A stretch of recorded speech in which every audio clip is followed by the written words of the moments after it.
High, চলো আজকে একটু পার্লারে ঘুরে আসি। আমার চুলটা নিচের দিকে একদম নষ্ট হয়ে গেছে, রাফ হয়ে গেছে, তাই ভাবলাম পুজোর সামনে একটু নিচের দিকে সমান করে কেটে আর সঙ্গে আইব্রোটা একটু করব আর মাসাজ বা ফেসিয়াল কিছু একটা করব। কিছু জিনিসপত্র সঙ্গে নিলাম।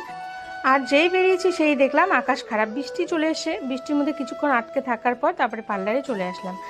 ওই সময় ভিড় ছিল না, কারণ দিদিকে আগে থেকে ফোন করে অ্যাপয়েন্টমেন্ট নেওয়া ছিল।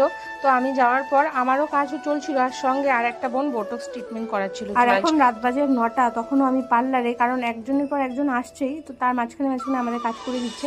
আর আমাকে হাইড্রা ফেশিয়াল করে দিল, এই মাস্কটা পরে জাস্ট দারুণ লাগলো। নাম কি বলো?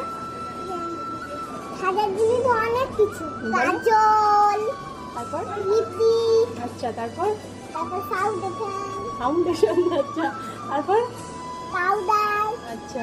আর এই যে বাচ্চাটিকে দেখলে মিষ্টি মিষ্টি কথা বলছে, হচ্ছে বান্টিদির মেয়ে। তো আমরা পার্লারে গেলে ও তো আসবেই, আর খুব কথা বলে, খুব মিশুকে, আমার খুব ভালো লাগে।